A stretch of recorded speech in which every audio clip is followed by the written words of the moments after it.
Thank you for being here. If you're here for the first session with Dr. Schoenfeld tonight, he is going to be answering the questions you submitted to me via that Google Doc a couple weeks ago. I'm not going to talk too long. I wanted to give him the time, but I just want to say thank you to Dr. Schoenfeld for the valuable resources you're providing the school and the greater community. So thank you very much.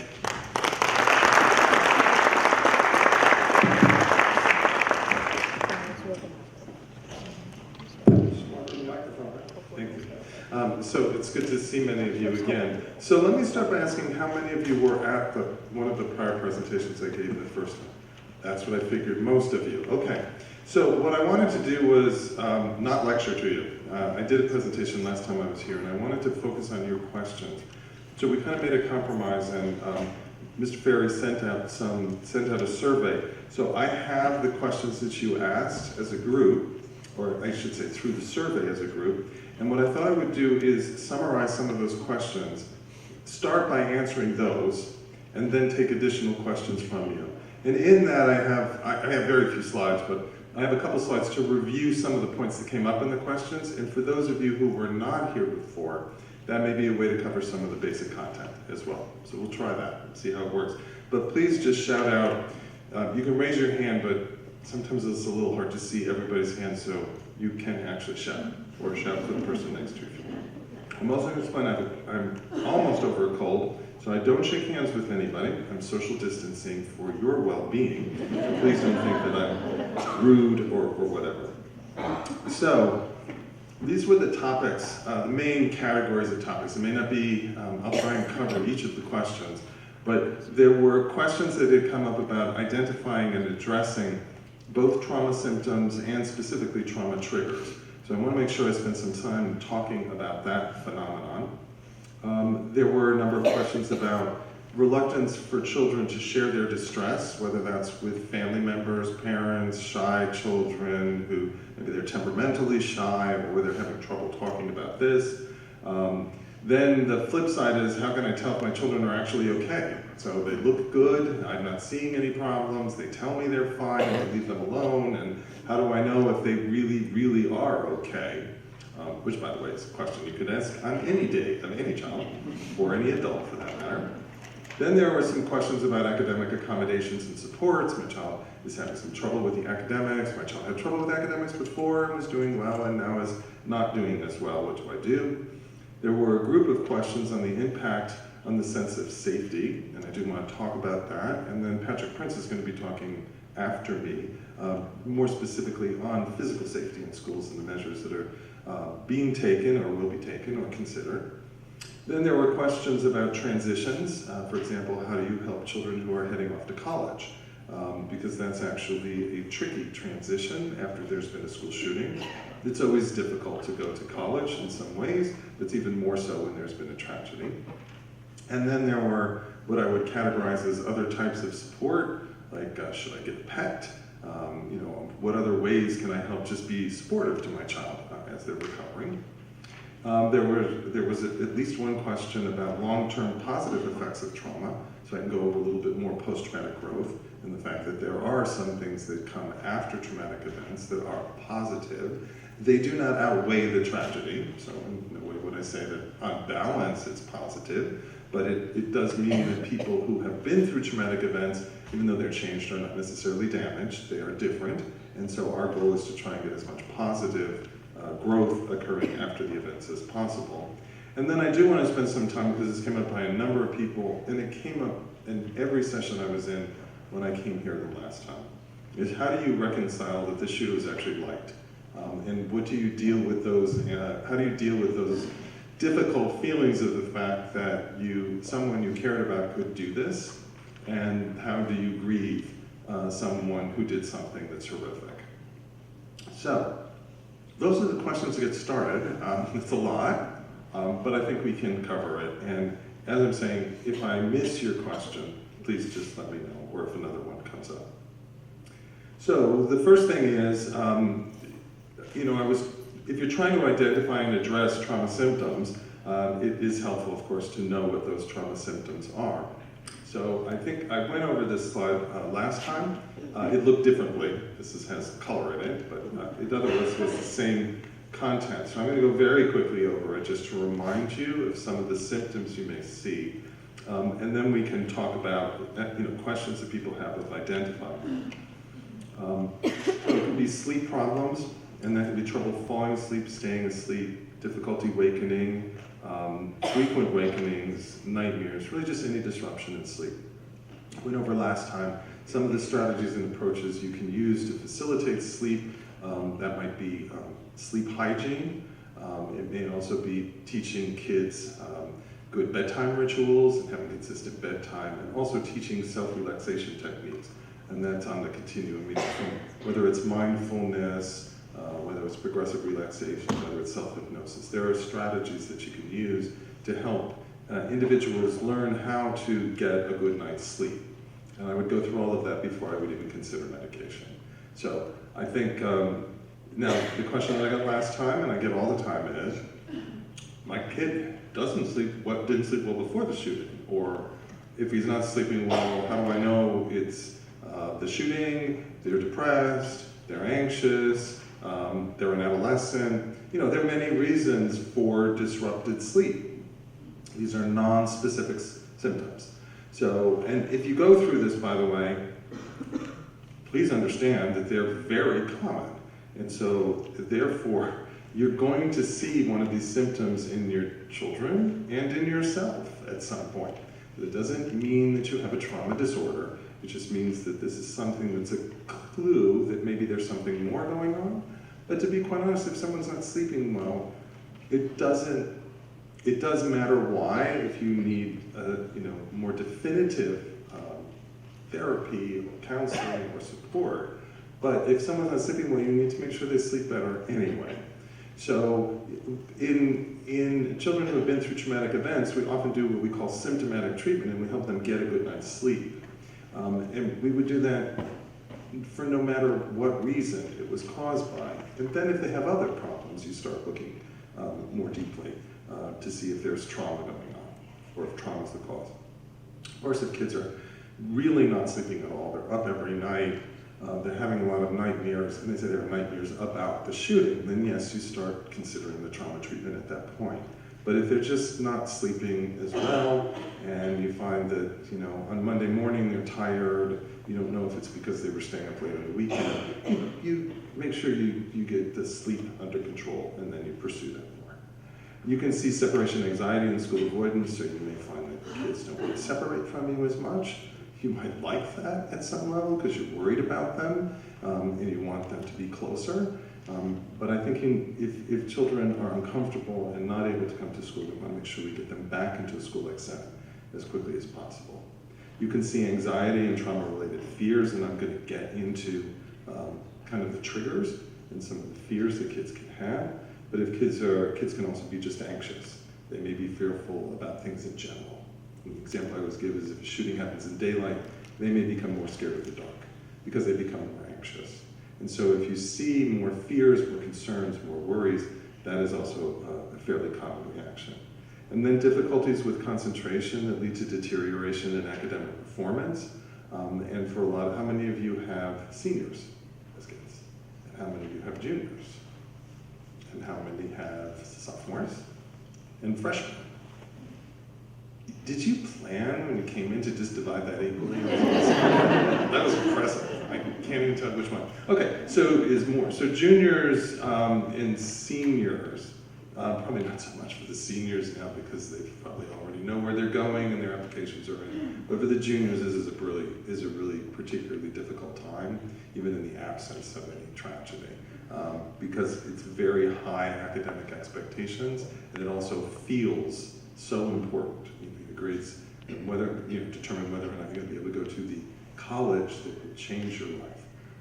Although I do remember at one point my daughter saying to me, I realized that I applied to like 10 colleges, and if I get into any one of them, I'll get a good education. But still, it feels like there's the one that will be the one that will change your life, which I'm not exactly sure that's true, but it feels that way. You can also see regression, so children and adults become just more self-centered, irritable, cranky, intolerant of change, inflexible. And the self-centeredness can also be misinterpreted as disinterest. But a lot of times when people are overwhelmed, they think about themselves, and they need to attend to themselves first. You can see sadness and depression, substance use, alcohol, tobacco, and other drug use, somatization, so a lot of people present with physical complaints when they're psychologically distressed, headaches, stomach aches, fatigue, things like that. And then you can see post-traumatic reactions and disorders. And I think later I'm going to talk a little bit more about post-traumatic stress disorder. And I'll review some of the components of that. So those are some of the things you may be looking for. And a lot of that you're going to look for daily, how they're able to do the typical things that they do each day. Are they doing well in school? Have they maintained their friendships? Are they still socializing? And so if kids are doing well in all of their domains, in the family, at home, their personality seems unchanged to you, and they're getting good grades, and they tell you they're fine, chances are they are doing well. And so I think if you see something that doesn't fit, if your child says, well, I'm doing well, but their grades are dropping, or they're no longer involved in athletics, or they used to love that, but now they don't really want to go to the games or go to practices after school. If you start to see some disconnect where things are not consistent, that's where you start probing a little bit more. But if they're actually doing pretty much everything they did before and doing well in it and seem happy, they probably are okay, and they've been through a traumatic event. So, next, any questions really about assessing for symptoms? No? Okay. So let me turn then to addressing triggers. So when we talk about triggers, these are things which bring back some of the feelings, thoughts, worries, and concerns and reactions as you initially experienced. And it's unfortunate because actually the word triggers is a trigger itself for people who have had gun violence. But unfortunately that's what it's called, so that's what we refer to it as. But there are really two broad categories of triggers. There are grief triggers, and those are triggers which remind you of a loss of someone you cared about. And then there are trauma triggers that remind you of the traumatic event that in this case led to that loss. Now, grief triggers are far more ubiquitous. Because if you've known someone for a long time and have come to care about them deeply, almost everything can remind you of them. And so sometimes it's something will happen. You have a substitute teacher, and the perfume that they wear reminds you of what your mother used to wear before she died. Or some song reminds you of the song that they liked. Or just the color of someone's eyes. It can be almost anything. And that's what makes grief triggers so common. And what happens is when people have those triggers, they start to really miss the person and get upset. And that can happen at any point, including in the middle of class. So the teacher, I showed a video last time, I think, of grief triggers, and a girl talked about the fact that the teacher was doing a unit on blood vessels and asked if anyone knew what an aneurysm was, so she explained what it was, talked about how you could die if it was in your brain and ruptured, and then she just kind of said to me during the interview, I don't blame the teacher, she doesn't know that's how my dad died. So here you're doing a lesson in biology, and it's reminding you of your father that died, and the teacher had no idea of that. And then, which you can't really tell in the video because I spliced it together, I just looked at her and I said, has it ever happened before? And she looks at me and she goes, oh yeah, earlier today. Like before she came for the interview, she was talking to a friend. They were joking about how hard the test was. And they were saying, oh, I'm gonna have a heart attack. And the friend said, yeah, I'm gonna have an aneurysm. And she said she started shaking. And she goes, she's a really good friend. She doesn't know that's how my father died. I didn't tell her that. So the issue is you can have a lot of these triggers and they catch you off guard. And they can make you really miss the person. And we can't eliminate all grief triggers, and to be quite honest, you don't want to try. That girl who was talking about the aneurysm, she looked at me and she said, my dad died 4 years ago. And you know what? I still have some of these grief triggers. And she said, but I'm kind of glad I do. It keeps me connected with my dad. So there's a certain amount where you don't want to forget people who had died. You do want to forget traumatic events. I mean, you can't, but you would like to. But you don't want to forget the person. And so those triggers start to become bittersweet. They remind you of the person, they let you feel that you're still connected with them, but they're also somewhat upsetting. So we don't want to eliminate them completely.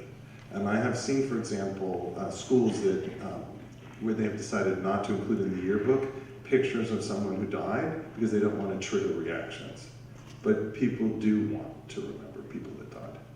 And I was on the Sandy Hook Advisory Commission, and one of the mothers testified, and she said that when she got the yearbook at the end of the year that her child went home from Sandy Hook, she opened it and she didn't find any picture of her child who had died there.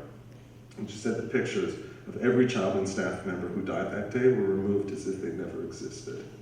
And some of this is this desire to not talk about, not remind people, not trigger their grief, but you have to a certain degree, remember those you care about. Otherwise it feels even worse. So I did want to say there are these grief triggers. And what we can do is we can try and minimize them, and we should. And what we can also work out with children, what do you do if you're having a grief trigger? So for example, you can let the kid know that you may remember your friend that died, or your family member that died. And if that happens, what are we going to do? I had one teacher that worked out a signal with her student that if he was starting to feel overwhelmed, he was permitted to get up, and I think he either went to the to the library or went to go speak to a counselor or just went to sit someplace else that felt safer where he could compose himself so he didn't start crying in class. And all he had to do was stand up and go get a tissue from the box near the door and walk out the door, and she knew that was a grief trigger. That's the signal that they worked out. So he didn't have to raise a hand and say, I'm going to start crying now, or I'm afraid I'm going to break down, because then everyone would be looking at him, and that would be uncomfortable. And you can provide a safe space or someone that can talk to. You set a procedure for the student to get support. You go over these are some of the steps we go over with the educators. The issue is if you tell kids they can get up and step out, they usually don't have to leave. Because it's the feeling overwhelmed and trapped is what's so upsetting. And if you know you're not trapped, it usually just passes. So showing some respect for kids and giving them some space, I think, is really very helpful. You can also, if you're doing certain activities in class, you can anticipate them. So in the video, there's also a child who talked about a Father's Day activity, and they had to draw some card related to, I think it's the father, and then you said a word for each letter about your dad. Well, his dad had died, and he said he didn't know what to do, and so he went to the bathroom and started crying because he couldn't do the card. And so if you're going to do a Father's Day activity, you need to identify 1 out of 20 children in the United States experience the death of a parent by 16. So if you're in high school, you've got to anticipate that there's at least one kid in every class who has a parent who's no longer alive. And so if you're going to do an activity about that, then you say, some of you may not have a parent who's alive or currently living with you, and you can still do the activity. Think of another man in your life who was helpful to you, or the memories of your dad, if you wish to, and you can do whichever one you want. And that way we can all do the activity. So there are simple steps we can take that kind of acknowledge people's experiences and give them some space to deal with that. Now, those are grief triggers. I'm going through those because those are very common and they're hard to predict and therefore very difficult to avoid. There are, though, trauma triggers, which remind you of the specifics of the traumatic event. And the trauma triggers can be unique to an individual, but usually predictable. So, I spoke with one of the families after the Amish schoolhouse shooting in Pennsylvania, and this happened on, it happened on a beautiful day, and one of the family members looked at me and said, "You know what always reminds me?" She said, "It's the sound that corn makes when it's fully ripe and it brushes against each other in the fall wind." And she looked at me and goes, "You know what I mean?" And I felt like saying, I have absolutely no idea what you mean. Like, I grew corn once, the squirrels ate every head of corn before I ever opened one, and I gave up and never tried to do it again. So I don't know that sound, but you can imagine that's what that would mean for her, because farming and the land was in nature is very important to that culture. And after 9/11, for a lot of people, it was kind of the very blue sky and the way the wind felt that day. So there are different things that will be triggers for people, but they're generally predictable. People will identify them. It can be loud noises. After one of the school shootings, actually this was more than one, sometimes the alarm system is the trigger because it went off during the time of the shooting. And so I've seen schools redo the bells, so they change the sound it makes, or they use them in different ways so that they're not triggers for kids. I had one school ask me specifically to write guidelines on the 4th of July and fireworks, because they knew that loud noises might be very traumatic to the kids, because they had been in a shooting. And so we went over guidance so that families would talk with their children about, do you wish to attend the fireworks? If you are going to attend the fireworks this year, do you wish to go with family instead of with friends? Would you be more embarrassed if you felt you needed to leave and you were with your friends? Or do you think your friends would be more supportive of you? If you're going to go, please stay on the periphery of the fireworks so that you can exit if you decide it's no longer enjoyable to. So we kind of go over some practical suggestions. And those are types of strategies that you can help your kids with. What are you going to do if you hear a siren? What are you going to do if this particular thing reminds you? You've said you don't, loud noises are hard for you. What can you do when you're hearing loud noises? How can you communicate to me or whoever you were with that you need to step out or absent yourself? And then you can also teach kids strategies for self-calming. Some of those do require more working one-on-one or in groups with people that have mental health background. And that's a lot of some of the strategies that they're using for trauma, is teaching them self-calm techniques. You can also think about what you teach and how you teach it. So I went to one school where they were about to teach Of Mice and Men. That was the novel that they were using. But then they realized that one of the students in that event had actually been shot and had been killed. And the teacher said, that is what happens to one of the characters. And I remember he looked at me and he said, do you think I shouldn't teach this? And I didn't say anything, and he said, oh my God, that's the stupidest question I've ever asked. Of course I shouldn't teach it. But I think the thing, and I said, well, good, you recognize that. I mean, you brought it up. I didn't even remember what happened in that particular book. But there were a lot of these things that can be triggers. I was staying in a community that had very serious wildfires, destroyed parts, like 90% of one community. And so there wasn't any hotel space within an hour. So I was staying in someone's home because otherwise I wouldn't have been able to be there. And so one of the school staff let me use their kids' bedroom while they were at college. And right as I'm falling asleep, I look up and the book right over the bed on the bookshelf was Fahrenheit 451. And I'm thinking, not good placement. Like that doesn't lead to, I mean, I wasn't there for the fire, so, but the thing is, it can be almost anything, but it is predictable if you think about it. So what I say to educators and others, think about what you're choosing, do it with some prudence, and then ask the kids. Now, I had gotten an email from one of the parents, and I apologize, I was a little confused. It was about the musical Chicago, which is apparently at another high school in the system. And there was, I guess it was delayed because of the shooting, and the question from the parent was, is it appropriate to go ahead with that musical? But I think it's like tonight or tomorrow or something. So I don't think that's a question. I mean, I'm not going to advise not putting on a musical that students had rehearsed and planned. But I can imagine that what you would do is say to your kid, there is violence, or there's a history of violence at least in this. Are you aware of that? Are you comfortable in being in this production, or are you comfortable in watching it?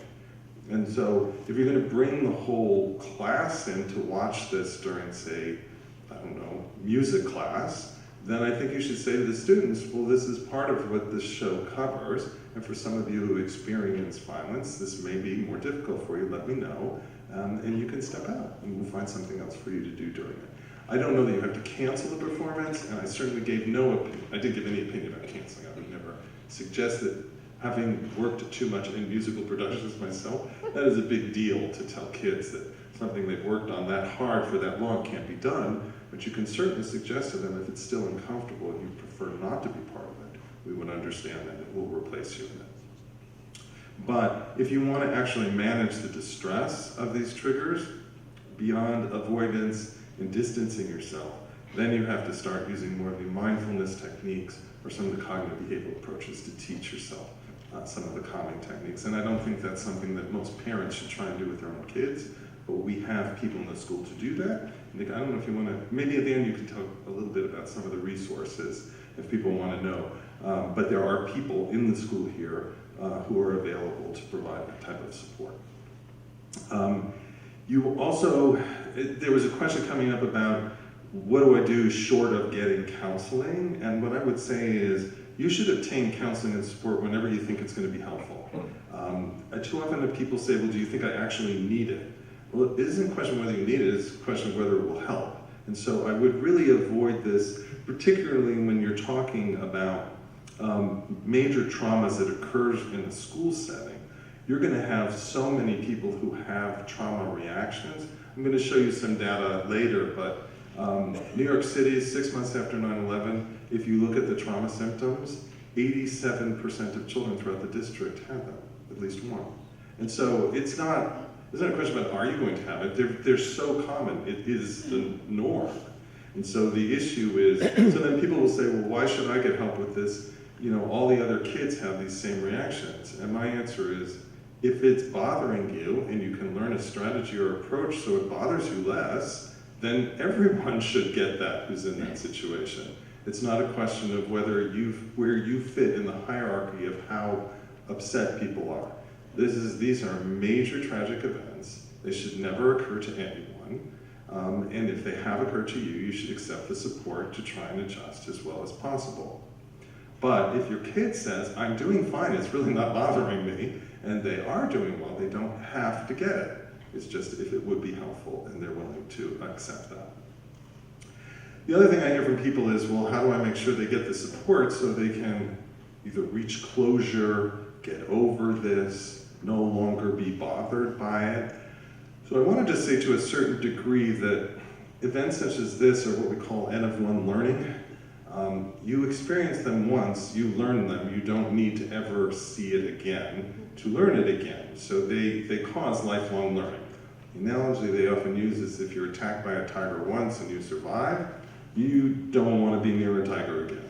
Like, you're going to remember that for the rest of your life. We're hardwired for that. Because if you weren't hardwired for that, you would probably have been killed by a tiger. And if you survived once, and you were going to get killed the second time, then you weren't going to survive. I mean, we have to be hardwired to avoid really major catastrophic events. And so what happens is, it's not that you get over it. It will always make you uncomfortable to some degree. So individuals who have been to war are not comfortable to the same degree and won't be for the rest of their lives probably around certain images related to war. It doesn't mean that I don't know that they ever should be comfortable with that. So the issue is you carry some of this with you. The question is whether or not it impairs you, whether it prevents what you want to do, and how important that is. So when I was in Las Vegas, I don't think people realize the impact it had throughout the entire strip. I mean, while the shooting was happening at the concert, there were rumors spread through social media that there were shootings in a coordinate, throughout the strip. And I was talking with one person and they said they were in a casino on the other side of the strip as an employee, and the security guard ran in and said, they're shooting here, and she hid in a closet, and she heard loud noises and was sure they were gunfire, and she was texting her mother goodbye that she was going to die. And she wasn't at any risk, but she was still very scared. And so that doesn't just go away. And so if kids say, you know what, I still don't like loud noises, but I can go to school, I can go to, these other things, and I'm all right, but it's just as unsettling. I think you have to be realistic about what your long-term goal is. And so if kids are telling you that it still bothers them, particularly now, it's only been a couple months afterwards, that's very understandable. Our goal, though, is to make them learn how to cope with that and make sure that it doesn't impact their lives. So when I was in Las Vegas, some people said, I don't really want to go back to the strip. Well, if they worked in a casino and that's the career they wanted, that's a problem and they gotta learn to deal with it. But if they're not, and they don't actually like gambling and they don't want to go onto the strip and they don't live in that part of the town and they don't care to go there for any other reason, is probably not as important for them. So I think you need to figure out, what type of impact is it having and how do you cope with it and adjust. But I think sometimes people tell me, well, it still bothers them, and you do need to understand that that will happen for quite some period of time. And then the last question in this area was kind of returning to a routine. How do I let my kid know that they need to return to a routine and it will be good for them even if it's uncomfortable? And I think this is where I would just clarify that I tell people that yes, children like a routine. They don't necessarily like going back to the same routine in the same way. So individuals who've been through traumatic events and crisis events, the unpredictability of it is often what's unsettling, and they want predictability. They're going to start demanding that things happen the same way so they can predict it. So for example, your child might get upset if you come home late for dinner. And they'll say, we're supposed to have dinner at 6 o'clock and you didn't come home for dinner at 6 o'clock. And you're like, well, sometimes I come home at 6, sometimes I come home at 7. That hasn't bothered you before. It will potentially be more bothersome because they want predictability so that they're reassured when things happen at the same time in the same way.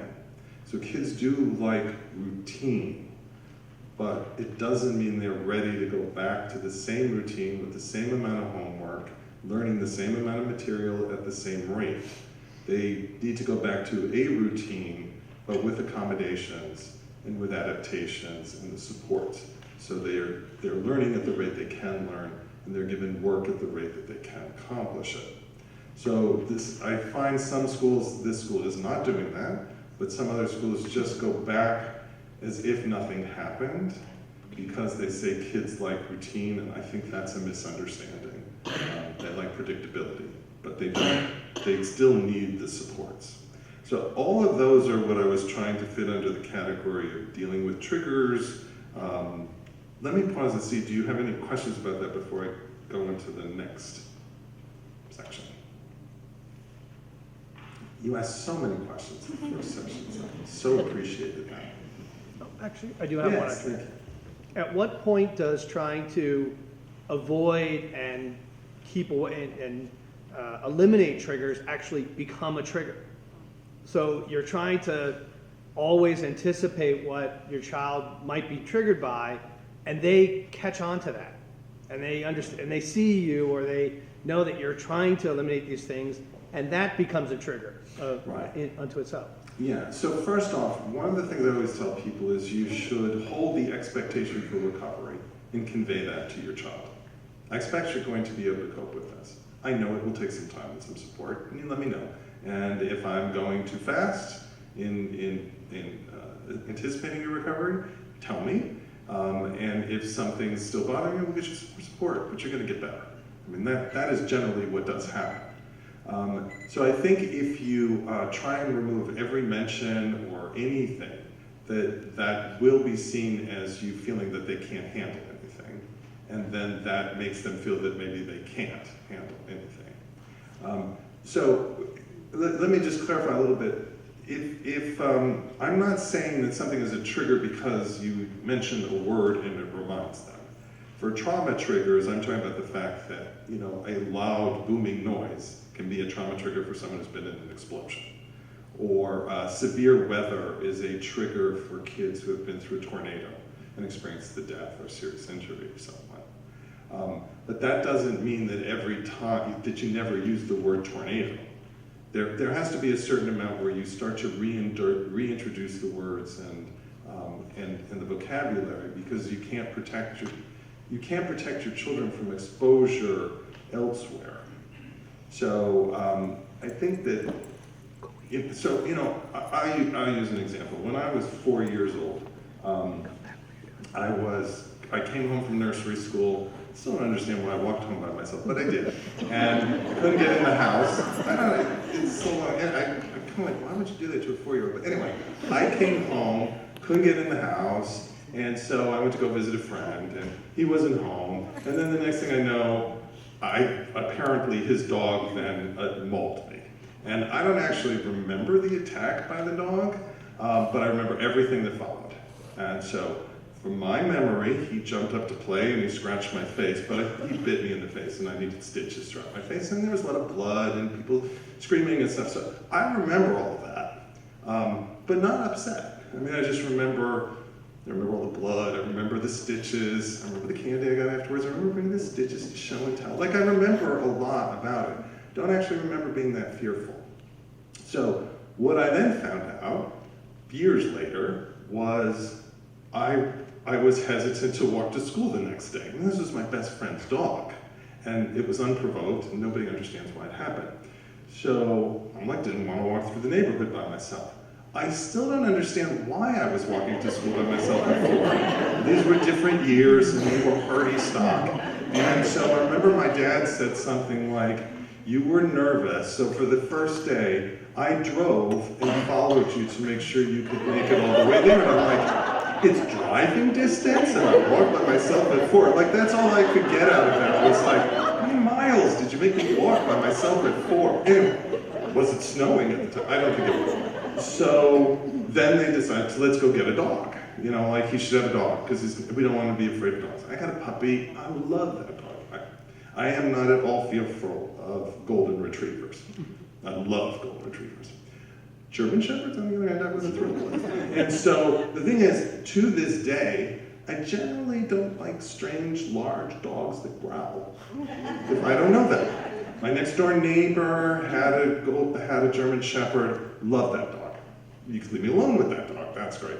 So to a certain degree, it kind of always stays with me. So if I'm walking somewhere and there's a large dog and it's growling and I don't know it and it doesn't have a fence, I don't go with those invisible fences. Like, I don't know that it's there, so it doesn't reassure me. And they can go through that. So I'm like, I'm not going here. And my wife will go, oh, look, he's wagging his tail. And I go, I don't believe that. Like, I don't even know that's true. And what if he wants to attack? He could wag his tail.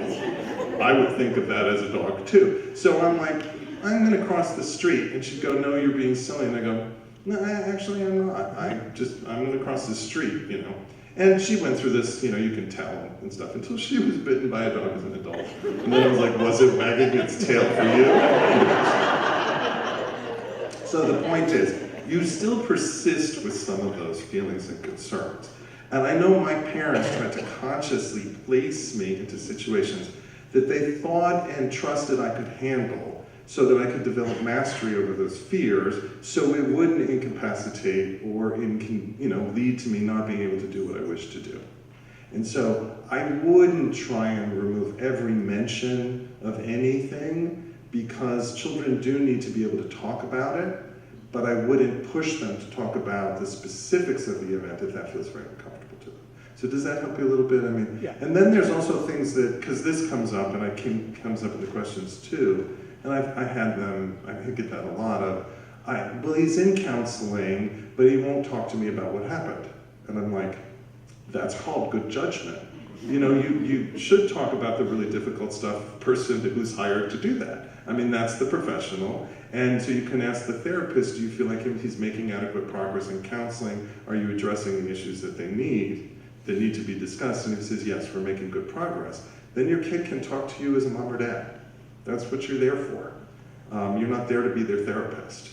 And to be quite honest, it's uncomfortable for loved ones to hear about the suffering of other people, particularly in very traumatic events. And so the kid may really be trying to shield you or protect you or not burden you with what they saw and heard. So to be quite honest, I hear things when I'm at some of these events, and even keeping it anonymous, I don't repeat it to my family. I don't want them to hear those things. I mean, I hear them because it's part of what I do, but you kind of learn that it's really not helpful to tell other people a lot of the specifics, which is the reason why we should not be having very graphic films and, you know, spreading a lot of this information very broadly. Does that help you a little bit? Yeah. Yeah. You mentioned that, like, someone in Las Vegas, if they had a job on the strip, they would have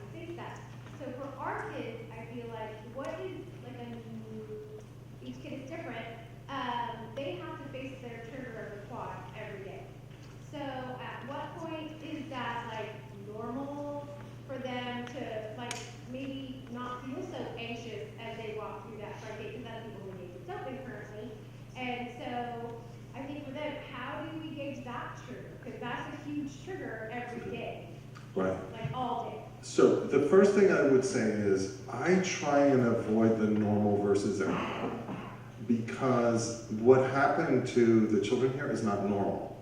And so their reactions, if they're normal reactions to those experiences, I've been in situations where people say, this is just a normal reaction to an abnormal event, but then that suggests everyone should just deal with it.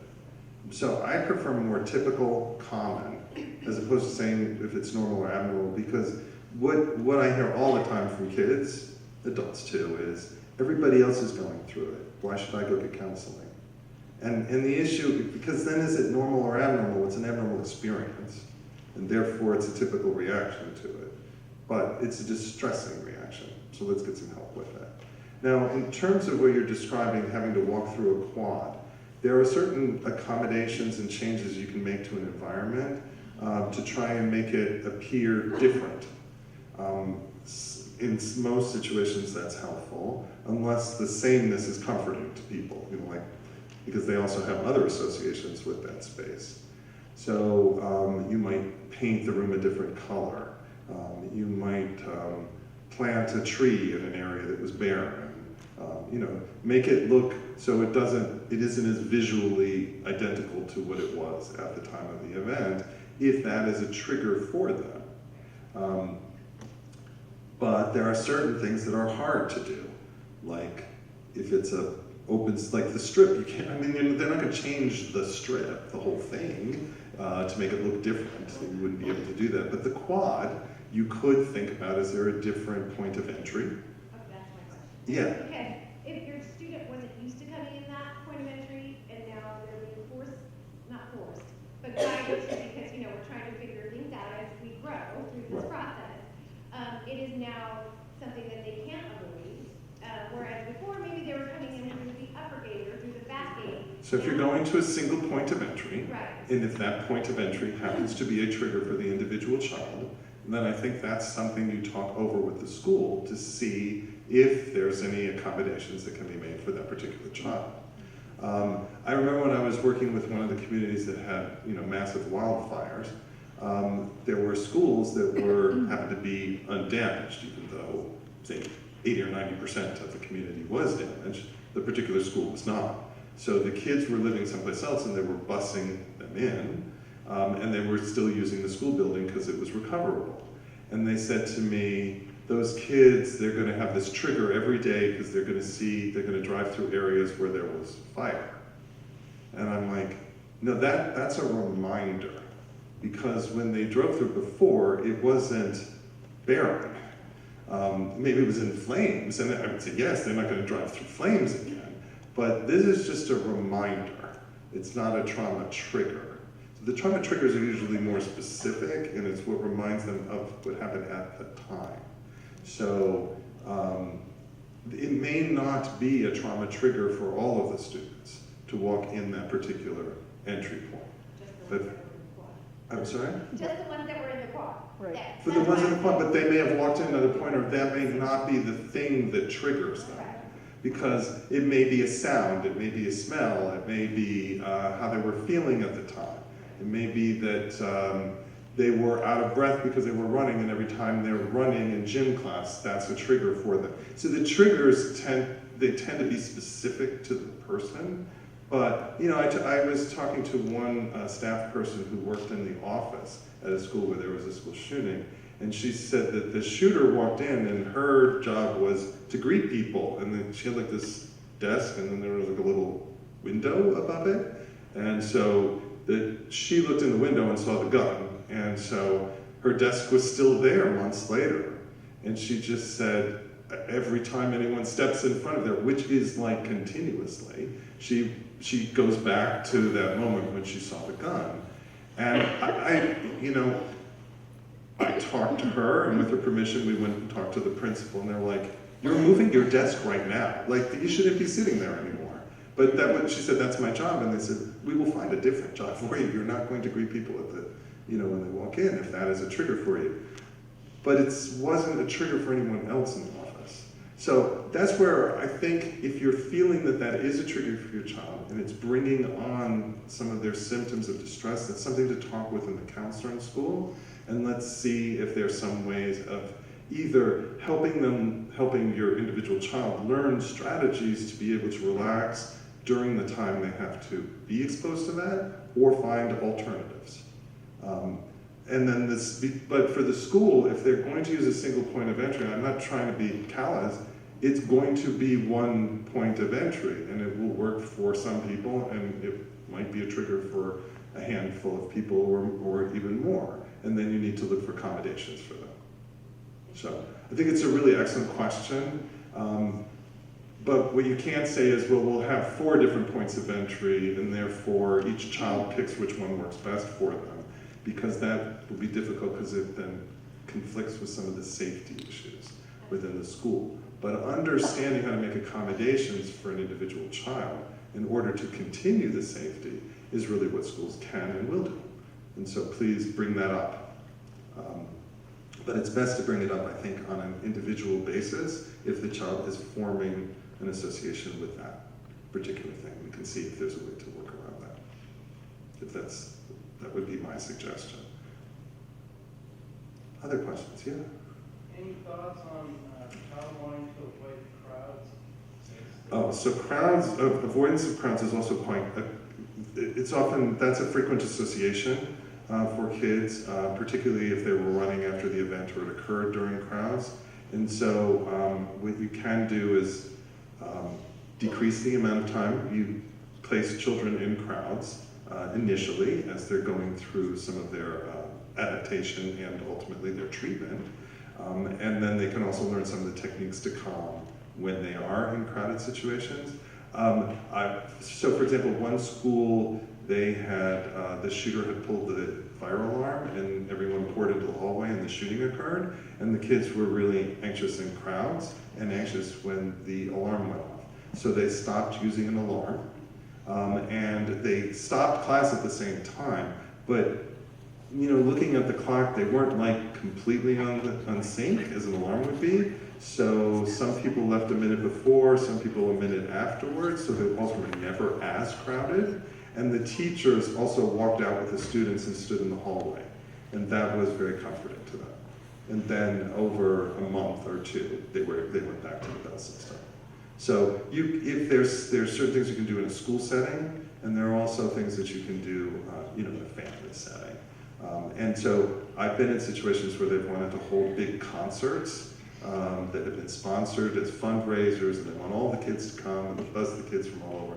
And I've had situations where I've said, and they've wanted to do this on the 1 year mark, and I say, I actually think a crowded space with loud noises is probably the last place that these kids want to be in on the 1 year mark, and I really think you should hold your concert and donate the money, but I'm not going to recommend to the school that that's what the kids participate in. So sometimes you just have to think about the fact that that can be difficult. In the interest of time, because I want you to get to your other conversation about school safety, I'll go through very quickly the other questions, see if I can answer 1 or 2 more. One of the questions is, what do I do if my children don't want to talk about it? And I just want to point out that that is part of the diagnostic criteria for PTSD is you don't want avoidance of stimuli associated with it, and that includes thoughts and memories.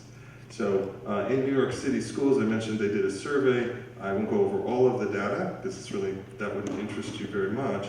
But as I said, 87% 6 months later reported at least one symptom. 76% were still often thinking about the attack on the World Trade Center 6 months later. And this was across all New York City schools. This was not the kids that were in Manhattan, it was all 5 boroughs. 45% said they were still trying to avoid thinking, hearing, or talking about it. And they were talking about it in class. And so you'll just see that these things are common, and the not wanting to talk about it is common. So again, what I would reiterate is that it's important that kids who are having distress over this talk to someone. It is not important that they talk to everyone. And it will be uncomfortable for them. And in specific, they may not wish to talk with you about it over dinner or right before they go to bed. But if they're talking to someone about it and they're getting the help that they need, then I think that's the most important part. I already went over what if my children seem okay. In terms of academic accommodations and supports, we are going over those with the educators. And so you just need to realize that students will experience some temporary academic challenges, and we should offer those academic supports proactively. We don't want kids to fail and have school be another stressor. We want to give them the support so they're doing well in school, and so that might mean changing their assignment, changing the focus or targeting of lessons, rescheduling or adapting tests. There's lots of academic strategies that can be used to make these accommodations, and we should be doing that, and children should accept that support until they're learning at the rates they were learning before, and those are no longer needed. I think I might have given the example before that somebody asked, you know, a teacher calls on my kid, he's not ready to answer, they make him stand there until he answers the question. It's overwhelming to him. You need to give kids space if they're feeling overwhelmed. I think the example, I use this a lot, I might have used it last time, was one teacher had the kid's dad died, so she wore a hoodie to class, and whenever she was feeling overwhelmed, she put the hood up, and they both called it a hoodie moment, and that meant not to call on her. And he said, you know what, I'll let her let me know when she's ready to fully engage. At least she's not home grieving by herself, and she's learning something. And I'll just let her tell me when she's ready.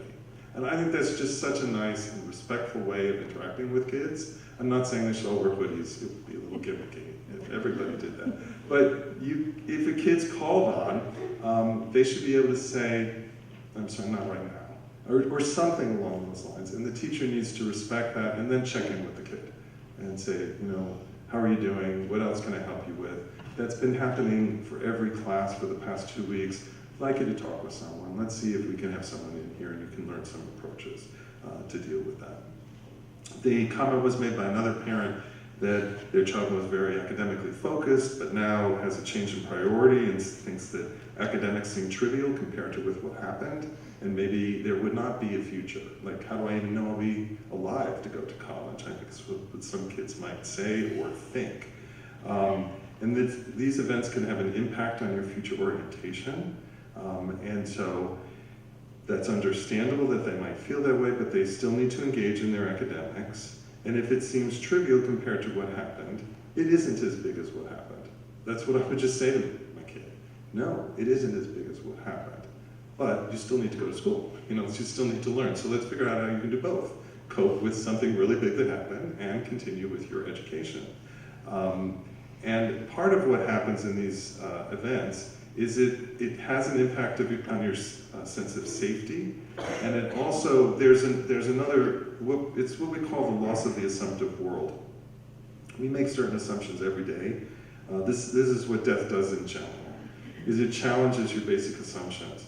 So we make assumptions every day that allow us to get up, go about our day, and not worry about all the bad things that could happen to us and those that we care about. And then some tragedy occurs, and we recognize that it always could have occurred, we just never assumed it would. You know, people will say things like, how could anybody bring a gun to school? And it's kind of like, well, there are lots of guns, and they can bring them. And a lot of kids have access to them in our country. And sometimes they will be brought into school. I'm not saying it's okay, it's just you assume that would never happen. And then you hear about it. It doesn't even have to be your kid, it doesn't have to be your school, it doesn't even have to be your community. And all of a sudden you realize, wait a minute, I assumed that wouldn't happen. That could happen. And then you start to realize you made a lot of other assumptions and that bad things can happen. And that gives you this sense of vulnerability. And so you don't even have to live in the community to do it. The example I often use is, you assume when you're driving that people will stay on the other side of the road. And you know, what happens is somebody gets distracted, they fall asleep, they have a seizure, they have a heart attack, and they cross the road and kill someone. And you read about it and you go, how could that happen? And at some level you think, it's a painted line. Of course it could happen. These are large vehicles moving very quickly, and yes, they can drift across a painted line. But you assume that won't happen, because if you actually thought about it, you would not be able to drive. So now I've just made it hard for you to drive. But the thing is, those things happen, and it's very understandable that you challenge, wait a minute, if that could happen, then why couldn't they bring a gun into a grocery store? Why couldn't they? And the answer is, you hope they don't, but that's not satisfying. That's not sufficient. So they will feel, and there were comments about people feeling unsafe in grocery stores, public spaces, and so that gets into really the whole, what's the right level of school safety measures? Because you can't make any place 100% safe, and you can't make the whole world 100% safe. And so the issue is you want to balance what are prudent and reasonable safety measures to what also helps people feel safe. And I'm going to let Patrick talk about that in a few minutes, but what I will say is that people don't agree on the limits. And there are going to be some people who want extreme measures and other people who see them as extreme measures and say, it just makes me unsafe. Every time I go through a metal detector, it reminds me there's a shooting that happened here. And so what feels the right level to one person is different than what it feels like to the other person. And those are the balances that you have to achieve. Because what I tell people is that for kids to be safe, they have to actually be safe, they have to know they're safe, and they have to feel safe. And if you don't do all three of them, they won't actually be safe. And so you have to talk about what it feels like, and they need to know what's being done and why, and they have to be getting reasonable safety measures. And he'll be talking about that. There was questions about transition to college. That is a difficult transition, separating from those that bring you comfort, support, and care for you, and those you care about. You have no privacy. You don't even have privacy in the bathroom, in your bedroom. You're always on. Remember, my daughter came home from college, one of her first vacations, and she was just like cranky. I don't know another way to describe it. And I was like, what's going on? And she said, do you know what it's like smiling every time you have a cold, you have the flu, you're worried, you haven't gotten enough sleep, you have to do it in your bedroom, you have to do it in the bathroom, you have to put makeup on before you go to the bathroom. It's just like, and she looked at me and she goes, I just want to say what I want to say, and you have to love me unconditionally. And I was like, I don't have to. And she was like, yes, you do. And I go, no, actually, I could really dislike you, particularly if you continue like this. So the issue is, it's really hard. There's no comfort food. There aren't people looking out for you. Everyone's trying to make friends. You don't make friends well if you complain about the fact that you were shot at. They're trying to have fun and party and have a good time. They don't want to hear about what's upsetting you. They don't want to know that loud noises bother you. So you end up hiding a lot of that, suppressing it, and not getting supported. So it is, and then you worry about your parents, and they worry about you. And so we're talking with the school about what are some of the things they can do to assist with transition to college, and how can you help your child prepare for that. And we have several months left, so we'll talk about that at another time. Other types of support, there were questions about pets. Pets can be comforting. They also are a lot of work. And so I would get a pet if you think they would like a pet and they want a pet. I told you we got a golden retriever. Turns out my sister was allergic to it. We had to get rid of it. That was not a good thing. I love that dog. He's gone. So not a good choice. I understand it, but you know what? It didn't work. I've been in schools with mass shootings where kids get a dog, and frankly, they don't want to go out and walk them. They're really struggling just to take care of themselves. They don't want to take care of a pet. So if you're going to get a pet, it should be something that you want, that you're prepared to do the work for it. And there's a difference between getting a pet and getting a pet that's trained to provide comfort and support. So therapy dogs are different than just getting a dog. I will tell you, I love dogs, so this is going to sound bad to even mention this, but I remember somebody got a dog for her child after Hurricane Katrina because she was depressed because they had to move because their apartment, they lost their apartment. And she said to me, I don't know why she did this. She got a pit bull, and that's what the kid wanted. And the pit bull attacked someone in the throat. She was going to be bankrupt. And so it was just kind of like, that dog didn't work either. So what I would say to you is animals are wonderful. Comfort dogs are quite good.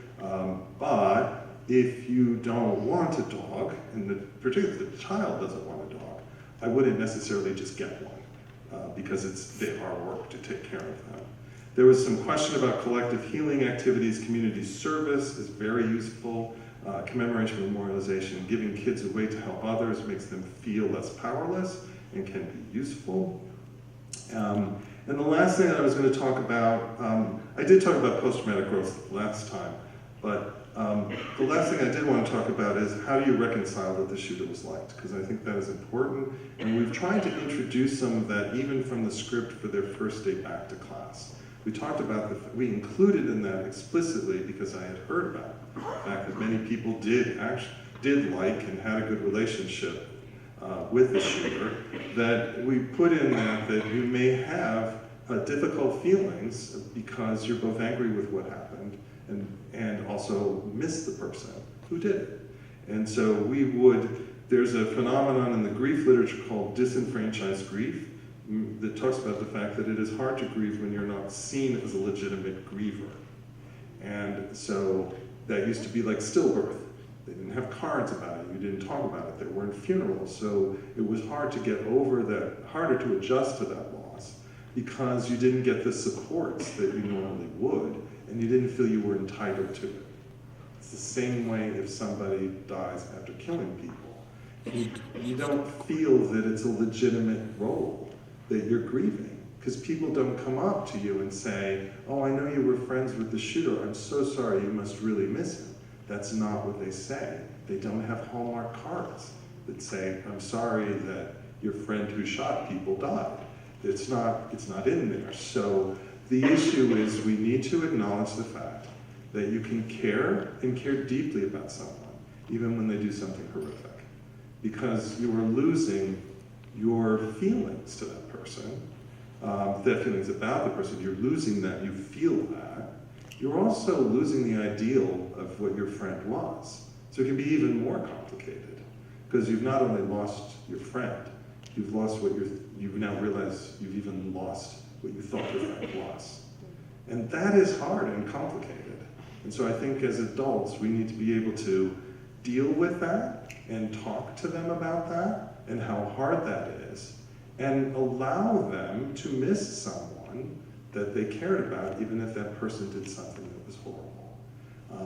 And I've been in schools where they can't do that, and the kids end up grieving by themselves in a very complicated situation. I was talking with one teacher, and he said to me, you don't understand how hard this is. I respected the kid too.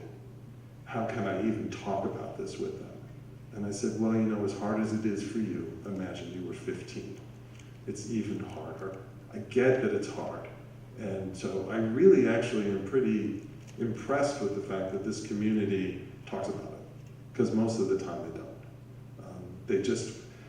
We want to have this belief that people that do horrific things are horrific people. That simplifies our world. It gives us a worldview that makes things feel safe and predictable. If I just stay away from horrific people, bad things won't happen, but it doesn't work that way.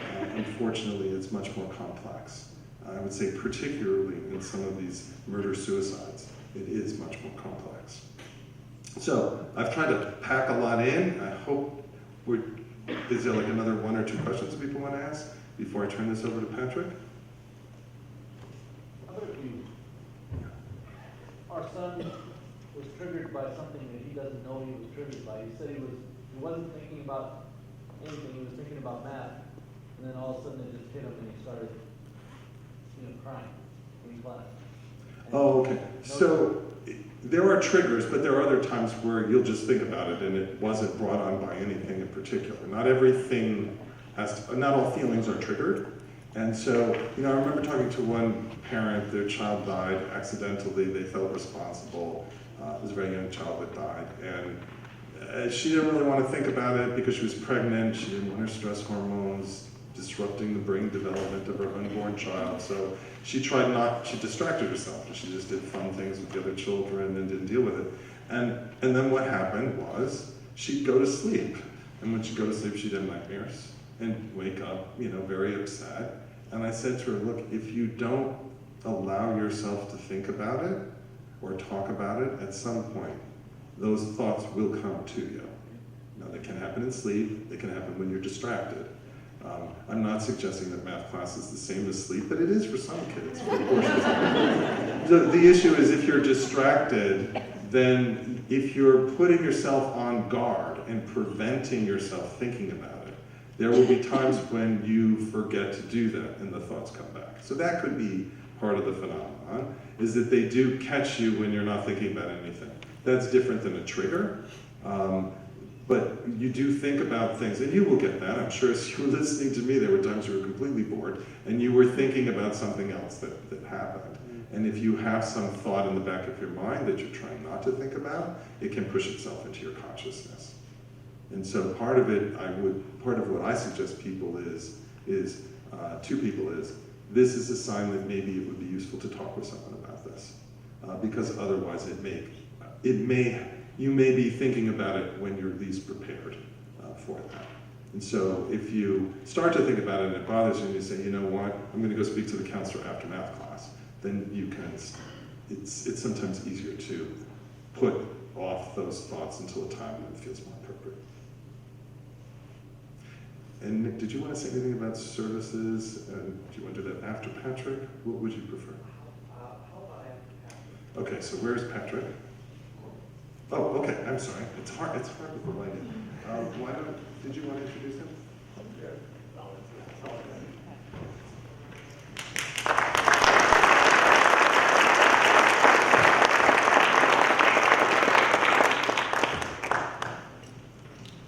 Well, I'm not Patrick, just to make sure that everybody knows. My name is Mike Coleman. I'm the Deputy Superintendent of the Heart District. You may recognize the sound of my voice before you hang up on it, because I've sent you, unfortunately, a few important communications. But I did want to take just a quick moment to share a little bit of information for you about the work that our district has been doing and why we have asked for Patrick and his team to come be part of this recovery process. First of all, I just wanted to share, I appreciate you all taking the time to come out and be here, and really from the bottom of our hearts to share with you that we sincerely do understand that there is remaining, understandably, anxiety and fear and questions about school security and safety issues, and we agree that it's worth our time and effort to take a look at our plans, policies, and procedures, and to see if we have the best that is reasonably possible for us to accomplish in place so that kids can indeed know that they're safe and feel that they're safe, as was mentioned. So we just want to share with you that in the midst of all that's been going on, a few people have asked the question, so what have you all been doing? Has anything been going on? We wanted to share with you that there's been a lot going on behind the scenes. We, after fielding a number of questions, comments, and suggestions, it became clear to us that it would be best for us to take a little bit of a step back and to call on the people that have had experience in this specific area, people that work in this field, people that have been to the locations of other school shootings, and to advise us on what are the best things that we can do to put in place to make sure that students can return to that baseline and to feel normal, feel safe, and feel good about being in the school site. And so that's why we're not responding reflexively with massive changes. In fact, I want to share with you, honestly, that we have spent time looking at our plans and policies and procedures, and while acknowledging that something horrible has happened in our community, we do feel that we have some outstanding pieces in place that we have spent considerable time reinforcing in the last several weeks. But our plan moving forward is we've asked Patrick Prince, Joseph Wright, and Ben Kalin, which I will read their qualifications to you in just a moment, to come out, and we've tasked them with looking at our plans, our policies, and our procedures, and looking at them with the lens of what the research says about our best practices, and to also provide a group that the community can come and ask their questions to and make their suggestions to. And the way that will be accomplished is in this spring semester, the dates have yet to be finalized, we're going to send out an invitation to anyone who's interested to come be part of some community collaborative, some dialogues, where the team will come out, share an overview of what the research says, what their experience has taught them, and respond to some questions or some ideas that we're going to invite you to share with us. In the same way that you shared information, ideas, and questions to Dr. Schoenfeld, we're going to send out to you a link that will allow you to send in your ideas and questions and suggestions that will go directly to the team, and that will help them then assemble the agenda for those meetings. At those meetings, we'll have the opportunity to put you in groups where you'll be able to talk, ask questions, make suggestions. We're going to write those things down, and that will go to the team. And ultimately, that team then will be the group that advises us as a district about what we're doing well and areas that we need to improve. I feel such comfort in knowing that we have put together the right people for this particular job. And I just briefly, you have the qualifications. If you haven't read those, I sent those out to you. They're available on the table outside. But I wanted to share with you a brief, I've shortened it just a little bit, summary of who these individuals are. Mr. Patrick Prince is the Associate Vice Provost, Chief Threat Assessment Officer at USC. He's responsible for threat assessment planning at USC. He's consulted with public and private agencies on thousands of situations involving potential and real acts of violence in the workplace. He's helped develop standards and guidelines for workplace violence prevention and intervention programs. He's provided consultation and training to K-12 districts along with universities across California and the United States. He was invited to participate as a subject matter expert in Target, the FBI-sponsored West Coast initiative to identify best practices to prevent violence in educational institutions. And he served on the board of directors for the Association of Threat Assessment Professionals, has been a member of the association for 26 years, and is one of a select group of threat assessment professionals in the United States to reach recognition as a certified threat manager. Patrick is joined by Mr. Joseph Wright, who is not with us this evening. He calls Lincoln, Nebraska home, I believe. He's the Director of Security for Lincoln Public Schools in Lincoln, Nebraska. He joined the Lincoln Public Schools in 2013, shortly after the Sandy Hook tragedy, with a mandate to create a district-wide threat management program.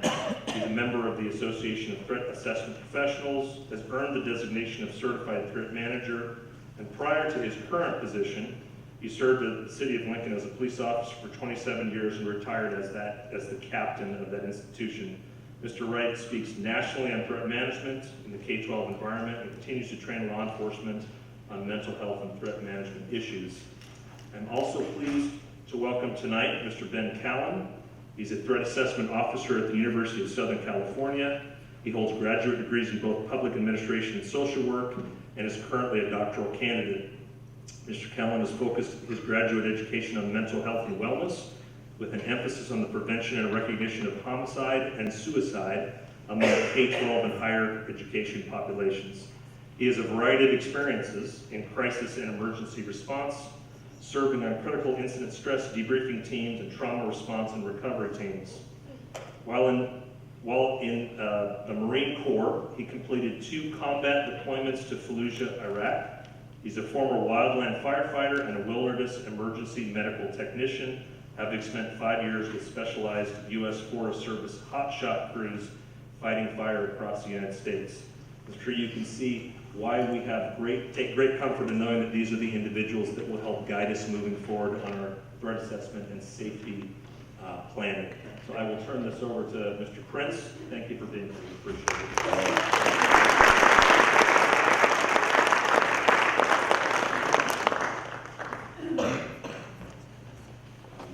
Good evening, and I just want to start off, and I'm sitting in the back taking all these notes as Dave is talking, and really as Mike said, I echo his comments. The fact that y'all are here is remarkable.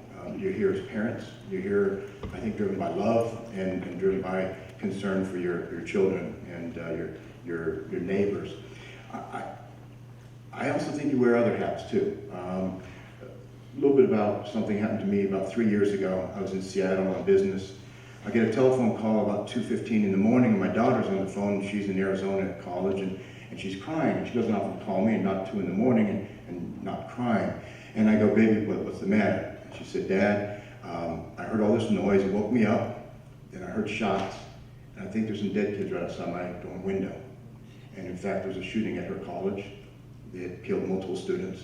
And hit me that we're not just here as parents. We're here as people who are feeling as well. And we want to send our children off, and we're scared. We want to make them feel better, and we don't feel good. We want to do the right thing, and sometimes we feel a little bit lost.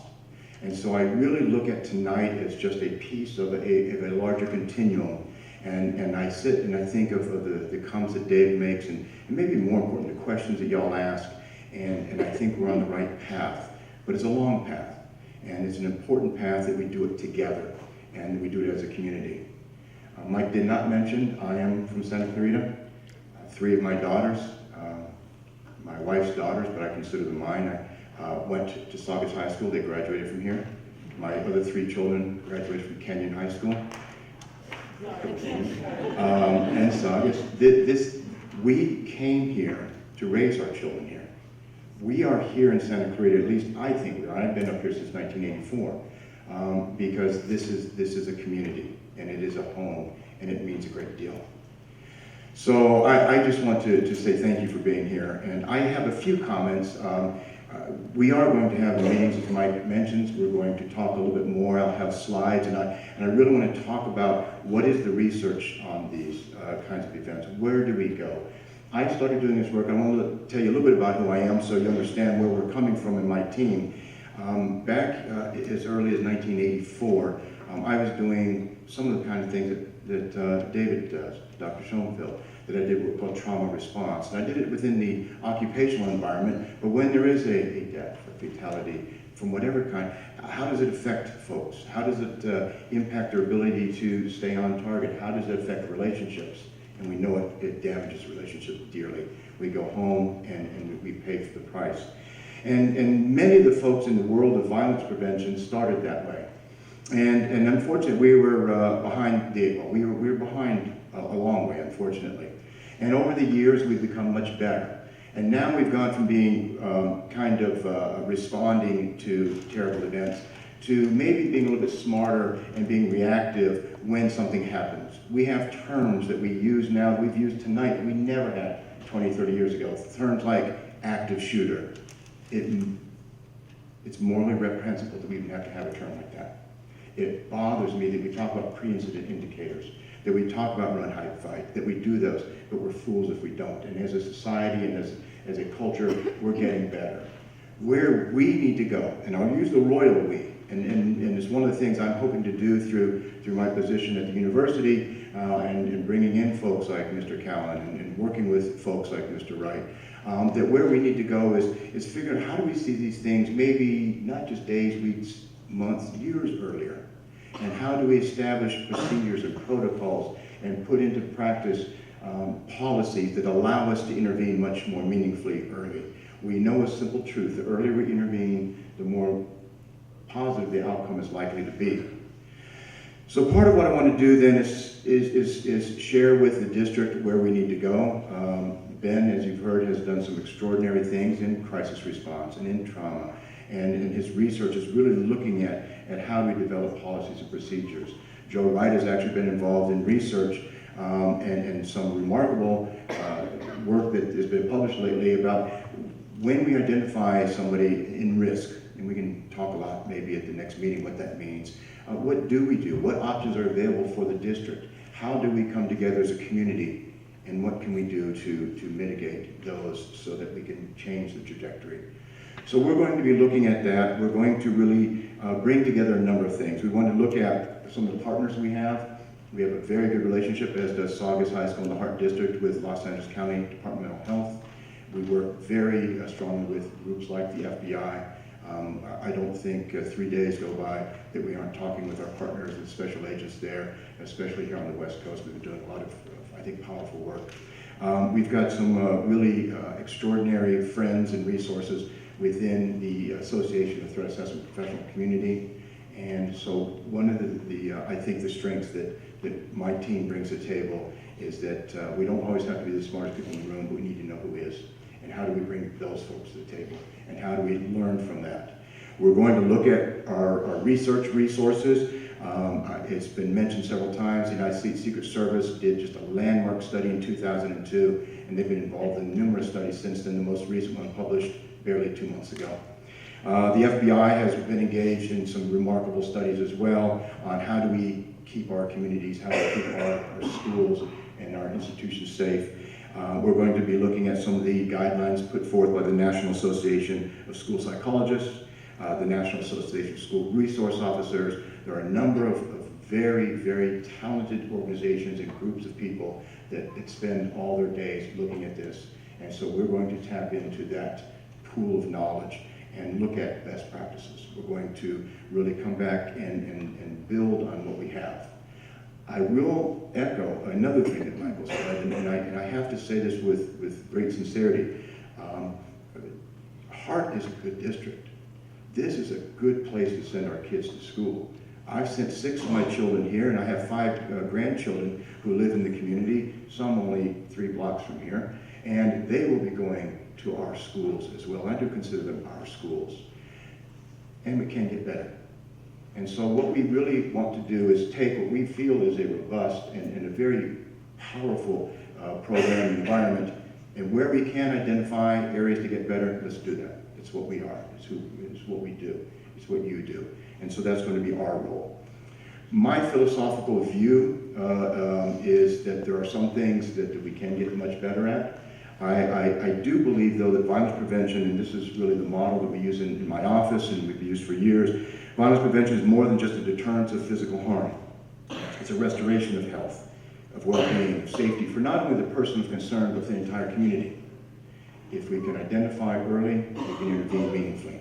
If we can intervene meaningfully, we can restore a person to healthy functioning, as opposed to ostracizing, vilifying, or otherwise removing them. Although I was a reserve police officer for 25 years with the Los Angeles Police Department, I don't mind taking harsh measures. I don't mind, where appropriate, doing very hard things. Sometimes that's the right thing. But what we have to do is have as a mission to get out there early and get out there often. The other challenge we have is, as we understand, and you certainly know, violence is a very complex phenomenon. These are things that are hard to nail down to one simple statement, one pithy comment. But if we bring the right folks to the table, if we involve a multidisciplinary team approach, if we bring in not just psychological resources, law enforcement resources, counseling resources, but also bring in the physical site security folks, the emergency management response folks. If we get the right folks at the table, I promise you we can get better. And I think that's really what our mandate is, and that's what I've been asked to do. And so we merge things. A lot of times the old, probably younger than I am now, but the old psychologist Abraham Maslow once said, if the only tool you have is a hammer, you treat everything like it's a nail. If we only look at one piece, we're doomed to fail, because it's not all nails. And so we will look at physical and site security. We will look at counseling and mental health resources. We will look at training for faculty and staff. We're going to really look at a broad approach and not just one size and one intervention, because that's a fool's game. This is too complex and it's too important to do in a sloppy manner. So the other thing we really struggle with, and I fly a lot, I travel a great deal, and when at the airports we always see the signs, we have them around campus. If you see something, say something. We have to get a lot better at what are you looking for? And if you see it, who do you tell? And then the part that's not said, that maybe the most important thing, is what are they going to do with it? And so we want to not only then create opportunities to gather information, but we need to make sure that we've got in place the resources to actually do something with it in a meaningful way. So we will keep going back to that notion, and how then do we communicate that, not just to your children, but to you, to our staff, to the faculty. We're part of the same community. This is a community issue. So we look at risk. There's a thing we call the pathway to violence, and there's a lot of different articles published on it and different ways of looking at it. The way I look at it is behavior as a continuum. The earlier we intervene, the more meaningful we can alter that pathway. Having said that, we'll take information wherever we get it. And we need to make sure then we create a mechanism, we create policies and processes, and we enhance the existing ones so that if we get something early when it's not that big a deal, we can respond to it. When we get information late in the process that's code 3, lights and sirens, we can deal with it. And we need to make sure that we go and create a process that allows the district to respond throughout that continuum, so that as information comes in, we're able to respond effectively. And we can do that, and we will do that. So my objectives are pretty straightforward. I want to build on what we know. We'll look at the research. We'll examine what other folks have done. I've got a friend who lives also not very far from here, who's former Scotland Yard and is very good at sites and physical security, and I've already started talking to him. I want to bring in the folks who understand and who do this and do it very well. I also want to go back and look at our experience, not just what the books say and not just what is published out there, but what have we learned? And we learn every day, and we learn every time. I want to enhance not just an existing program, but I want to build up what's going well, and if we need to change some things, let's do that. The example somebody brought up, and I think about it a lot, and there's times when I don't think it works, and sometimes I do. It's like cars have been around for, 150 years? And some of us remember when we could lay in the back window and we didn't have seat belts. But we had a car that worked well, and we bought seat belts and it worked better. And then we have these things called airbags, and it actually works better. And my wife, she doesn't like the fact she's driving a 10-year-old car, but she says, I want one that has a lane indicator and lets me know when I veer. And they've gotten better. We want to take what we're doing here, and this district means a great deal to me as a parent. I know it does to you, but let's make it better, and let's make it better together, and I think we can do that. So we're going to, as Michael says, review policies. We're going to look at the procedures. We're going to listen to feedback and comments. There's 2 ways we're going to do that. One Michael mentioned is that we look at least 2. We may do more community-wide meetings where I will describe what it is we're doing, lay out the parameters, but we're going to create mechanisms so that folks, you, can provide your suggestions. And you're going to find that I am a very good listener. Well, my children won't agree with that, but I try to listen well. And I want to hear what folks have to say, and we don't have to agree, but I promise if we get enough information on the table where the right folks are thinking about it, when we come out the door at the end of our meetings and at the end of the process, we'll have a better district for it. And so we want that. So 1, we're going to be doing these community-wide meetings, and number 2, what we're going to be doing is creating a link on the district as well as the Saugus website that allows you to provide suggestions. I know that some of the things that the district is doing already have come from suggestions from probably people in this room, and we want to encourage you to have your voice out there. You and I may disagree on where we're going to end up, but we will encourage each other to be part of it, and we will listen, and we will listen well. We'll look at physical needs. We'll listen to your thoughts. We'll look at training. Who gets it? What does it look like? Who provides it? And then my final mandate is to provide my observations to the district and my recommendations. And then the district, which by the way, I think we're the district as a whole. We're the district. We will move forward and be better for it. So when we have the community meetings, I hope you all come. I know it's a lot, it's cold out there too, and it's going to be wet when you walk out, I think. But I appreciate y'all being here, mostly because I think what drove y'all to be here is your love for your children. And as a parent, it overwhelms me. As a parent whose daughter called me at 2 in the morning, I'm afraid when they leave the house. I worry about those things. And you have to wear the multiple hats. You're a parent, you're a person who's afraid, you're a leader, you're a follower. And these are hard times, but we will, if we do it right, we will get through this together, and we'll end up Saugus strong, and I appreciate that. So thank you all very much. That's where we're going to go.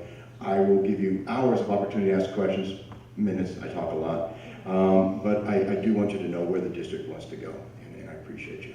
Thank you very much.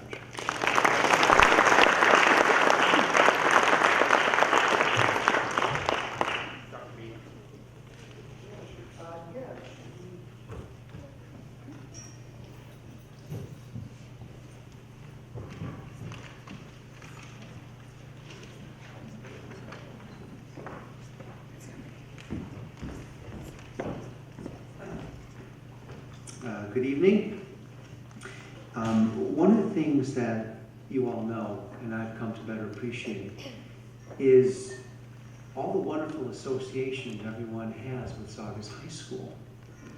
My family and I have been part of this valley for about 20 years. My child is a Hart District student and will continue to be for the next several years. I have a lot of investment in making sure that this is done right, as everyone here does, of course. Saugus High School being such a close, I know people use that phrase, close family, but in a way it kind of is. You know, it's one of the older communities in the valley. And so there's generations of people that, you know, they go to college, they go to wherever it may be, Oregon Ducks, what have you, and they come back here. A lot of them come back here to teach too. And so there's a lineage that we share here. And that's part of what we need to protect. And part of how I think we're going to protect that is by re-accessing the associations we have about Saugus High School. Thinking about this and experiencing this environment as an environment for recovery, which begins to transform a little bit of what November 14th was, just a little bit. And part of how we're going to do that, the mental health, the counseling pieces, prior to the 14th, there was a rather robust mental health team here at Saugus High School. There were 4 therapists, that since expanded. Very quickly after the school shooting, we wanted to make sure that we were able to respond proportionally to the immense need that the community and the students had. And so we very quickly partnered with community mental health agencies, private practitioners, Department of Mental Health, many other individuals, and brought in, on average, about 30 therapists per day. That's a sizable group of empathy. And they did an amazing job. I know because I was here every day, all day. Vince had positioned me, I don't know if he did this on purpose, in the teacher's lounge. And I sat there, coordinating, doing a number of different things. And the window that I put above my computer looks right out onto the quad. Did you do that on purpose? Not that bright. Not that. Well, I'm glad you did that, because I had seen remarkable things happen out there on the quad. More and more students started to repopulate the quad. And you could see the sort of awkward 14, 15, 16, 17-year-old behaviors occur more and more frequently.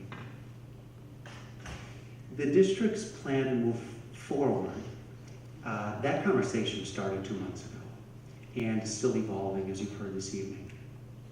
Part of that will be, of course, mental health front and center, among other things. So we'll have the therapists here. Currently, there's 5 therapists here. We have 6 groups happening as well. There's ancillary therapeutic kind of activities like canine and pet therapy as well. We'll be able to assist with referrals to those community partners, to private practitioners. Not infrequently over the last 2 months, we have seen students in, let's say, sort of the initial kind of crisis phase, and then moving beyond that, beyond the crisis, there really needs to be sustained recovery. And many families have chosen to, let's say, use their private insurer for that. And we help make those connections. But we're here on campus because the needs are here as well. And so our response will be proportional. And when needs increase, our ability to effectively respond to those needs will proportionally increase as well.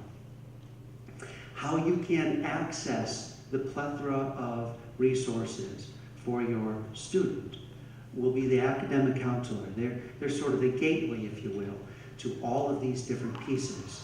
And you all know who your academic counselors are, and the students know who they are. So it's sort of a natural built-in portal.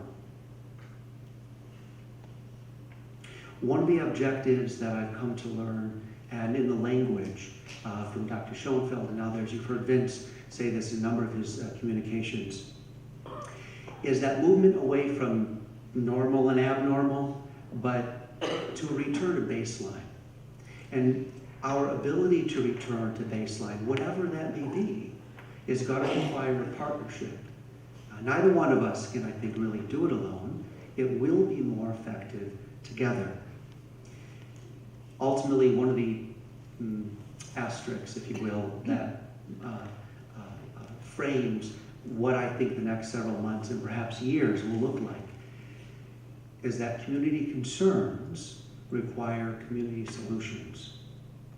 And so with that, I'll bring up Vince, who has been an incredible leader for this community well before November 14th, and I'm sure will continue long after as well.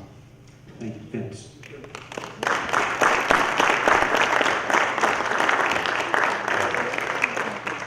I'm going to be real quick. A couple things I want you to know. On December 2nd was our first day back to school after this horrible incident, and Saugus High School had the highest attendance rate in the district.